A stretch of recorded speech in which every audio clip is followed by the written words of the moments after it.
99 கொலையை பண்ணிட்டு ஒரு உஸ்தாதிட்ட போய் என்ன செய்றாரு, அவர் கேட்கிறார். அவன் வந்து மனசு திரும்பித்தான் என்ன செய்யறான், அவன் வந்திருக்கிறான். இப்ப நான் 99 கொலையை பண்ணிட்டேன், அல்லாஹ் மன்னிப்பானான்னு சொல்லி கேட்கிற சமயத்துல அந்த உஸ்தாத் என்ன செய்றாரு, டக்குனு கோவப்பட்டு 99 கொலை பண்ண ஒரு ஆளை வந்து நான் எப்படி மன்னிக்க முடியும், அல்லாஹ் மன்னிப்பான் அப்படின்னு நினைச்சாரு. அவர் ஆத்திரப்பட்டு சொல்லிட்டார். உடனே அந்த மனுஷன் நினைச்சான், அவரையும் சேர்த்து போட்டு தள்ளிடும். அவரையும் நினைச்சான். இதெல்லாம் வந்து ஒரு, அதாவது ஒரு உஸ்தாதுமார்கள் வந்து எப்படி நடந்துக்கணும், இந்த வரக்கூடிய மனுஷன் எந்த நிலையில வர்றான், அவங்களும் இந்த தாவாவுடைய பணியில் இருக்கக்கூடிய ஆட்கள் நினைச்சுவாங்க சொன்னா ஒவ்வொரு ஆட்களும் ஒவ்வொரு விதமான தன்மையில இருப்பாங்க. அப்ப அதுக்கு தகுந்த மாதிரியான அமைப்புல வந்து நல்ல நாலேஜோட தான் என்ன செய்யணும், பதில் எல்லாம் சொல்லணும்.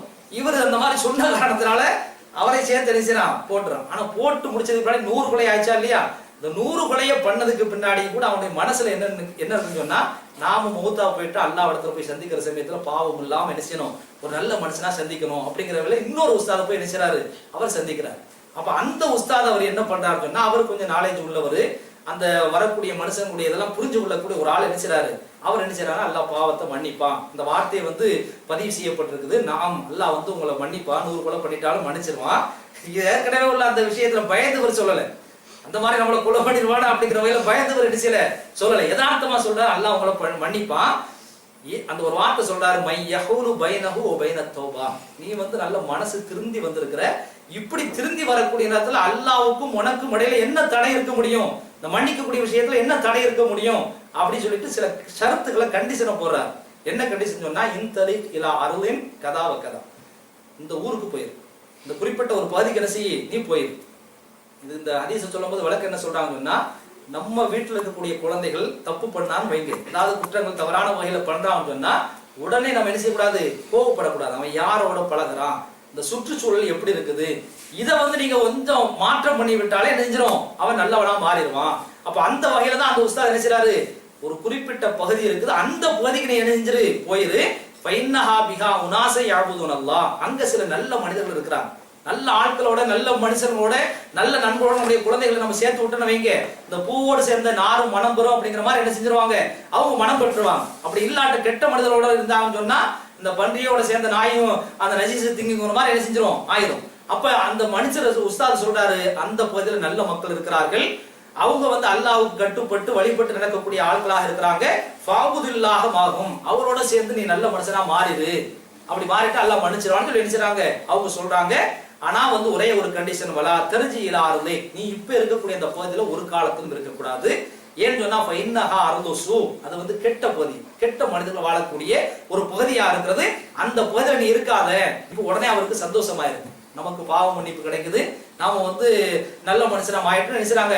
அவர் குறிப்பிட்ட அந்த பகுதிக்கு நினைச்சார், அவர் பயணப்பட்டு போறாரு. அப்படி பயணப்பட்டு போற சமயத்துல அல்லாஹ்வுடைய கலாக்கதர் இருக்கா இல்லையா, அதை வந்து நம்ம சொல்ல முடியாது, அஜல் வந்துருது, அவருடைய உயிர் என்ன செய்யுது பிரியக்கூடிய ஒரு கட்டம் வந்துருது. நல்ல மனுஷங்களுடைய ரூஹம் வாங்குறதுக்கு வந்து மலாயிகத்துல் ரஹ்மா, ரஹ்மத்துடைய மலக்குகள் வருவாங்க. மோசமான ஆட்களுடைய அந்த ரூஹ வாங்குறதுக்கு வந்து மலாயிகத்துல் பில் அதாப், அதாவுடைய அந்த தண்டனைக்குரிய மலக்குங்களா என்ன செய்வாங்க வருவாங்க. இப்ப இந்த நேரத்துல வந்து 2 மலக்குகள் என்ன செய்றாங்க அங்க ஆஜராயிரம். 2 மலக்கு வந்து என்ன செய்றாங்கன்னு சொன்னா, இப்ப மலாயிகத்துல் ரஹ்மா இருக்கிறாங்க இல்லையா, அவங்க சொல்றாங்க, ரஹ்மத்துடைய மலக்குகள் சொல்றாங்க, ஜா தாயிபன் முக்பிரன் இலல்லாஹ், இவன் ஆரம்பத்துல வந்து 99 கூட 100 கூட பண்ணியிருந்தாலும் கூட இப்ப மனசு திரும்பி நல்ல பகுதிக்கு அவன் போன காரணத்தினால இவனுடைய உயிரை நாங்க தான் எடுப்போம் அப்படின்னு நினைச்சாங்க, அவங்க வாதிடுறாங்க. ஆனா அந்த மலாயிகத்துல் அதாப் இருக்கிறாங்க இல்லையா, அவங்க சொல்றாங்க, இன்னஹு லம் யாமலு கைரன் கத், இவன் 99 பாவத்துல இருந்து 100 பாவத்துல இருந்து பாவ மன்னிப்பு தேடி நல்ல பகுதிக்கு போனாலும் கூட இவன் வாழ்க்கையில என்ன நல்ல காரியம் செஞ்சிருக்கா, ஒரு நல்ல காரியம் பண்ணலையே, எப்படி நீங்க கொண்டு போலாம், நாங்க தான் கொண்டு போக முடியும் அப்படின்னு சொல்லி நினைச்சாங்க, அவங்க வாதிடுறாங்க. இப்ப அல்லாஹ் என்ன செய்யறான்னு சொன்னா, ஒரு மலக்க மனித ரூபத்துல நினைச்சான் அனுப்பி வைக்கிறான், தீர்ப்பு சொல்ல சொல்லி. அவர் நாட்டா மறுநாள் நினைச்சாரு, ஒரு தீர்ப்பு சொல்றாரு, அழகான ஒரு தீர்ப்பு சொல்றாரு. என்ன தீர்ப்பு சொல்றாரு சொன்னா, இந்த மாதிரி அவர் வந்து பெறப்பட்டு போகக்கூடிய பகுதியை, அவர் சென்றடையக்கூடிய பகுதியை நீங்க பாருங்க, எதுக்கு அவர் நெருக்கமா இருக்கிறார் அப்படிங்கிறத பார்த்து, கெட்ட பகுதிக்கு நெருக்கமா இருந்தான்னு சொன்னா கெட்ட மலக்கு நினைச்சிங்க எடுத்துட்டு போங்க, நல்ல பகுதியுடைய அந்த பகுதிக்கு நெருக்கமா இருந்தான்னு சொன்னா நல்ல மலக்கு நினைச்சிங்க எடுத்துட்டு போனா அல்ல நினைச்சிடான் முடிவு சொல்லிடுறோம். இப்ப அளந்து பாக்குறாங்க, அவர் நினைச்சார் அந்த நல்ல பகுதிக்கு கொஞ்சம் நெருக்கமாயிடுறார். ஹதீஸ்ல பதிவு செய்யப்பட்டிருக்குது, எந்த அளவுக்கு நெருக்கமாறுன்னா ரொம்ப தூரமெல்லாம் கிடையாது, அதாவது பிஷிப்ருன்னு சொல்லி அரபுல போடப்பட்டிருக்குது, ஒரு ஜான் அல்லது ஒரு முலம், இவ்வளவு தூரம் தான் நினைச்சிருக்கிறாரு அந்த நல்ல பகுதிக்கு அவர் போயிருக்கிறார். இதை விட ஒரு விஷயம் வந்து முஸ்லீம்ல வந்து பதிவு செய்யப்பட்டிருக்குது. இந்த தீர்ப்பு சொல்லிட்டாரா இல்லையா, அதாவது அந்த நடுவரா இருந்து அந்த தீர்ப்பு சொல்லிட்டாரா இல்லையா, அந்த தீர்ப்பு சொன்ன நேரத்துல அல்லாஹ் என்ன பண்ணுறான்னு சொன்னா, இவர் தீர்ப்பு சொல்லிட்டாரு, அல்லாஹ் வந்து முடிவு பண்ணிட்டான், அவர் வந்து நல்ல வழக்கு தான் எடுக்கணுங்கிற வகையில முடிவு பண்ணிட்டான் அல்லாஹ்.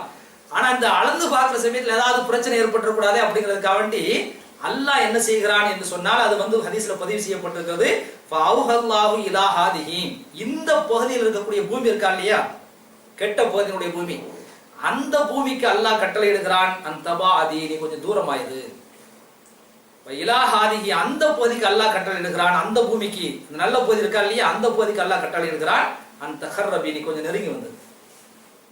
அல்லாஹ் வந்து எவ்வளவு வந்து பாவ மன்னிப்பு விஷயத்துல வந்து விசாலமா இருக்கிறான் அப்படிங்கிற விஷயத்தை நாம் என்ன செய்யணும், எண்ணி பார்க்கணும். அப்ப இதுல இருந்து என்ன தெரிகிறது என்று சொன்னால், பாவம் சிறுசா பெருசா அது பிரச்சனை கிடையாது. என்ன மனோநிலையில அவன் வர்றான், உண்மையிலே திருந்தக்கூடிய மனோநிலையில அவன் வர்றான். விபச்சாரம் பண்ணிட்டான், அந்நிய பெண்ணை பார்த்து மோசமான ஆபாசமான விஷயங்கள்ல ஈடுபட்டுட்டான், இதெல்லாம் ஒரு பெரிய பிரச்சனை கிடையாது. அவன் திருந்தி வரக்கூடிய நேரத்துல என்ன மனோபாவத்துல இருக்கிறான், இதைத்தான் அல்லாஹ் என்ன செய்கிறான், பார்க்கிறான். அல்லாஹ் மன்னிக்கக்கூடியவனாக இருக்கிறான், விசாலமாக இருக்கிறான் அப்படிங்கிற விஷயத்தை ரசூல் ஸல்லல்லாஹு அலைஹி வஸல்லம் இந்த வரலாற்று சம்பவத்திலுமா என்ன செய்றாங்க, சொல்றாங்க.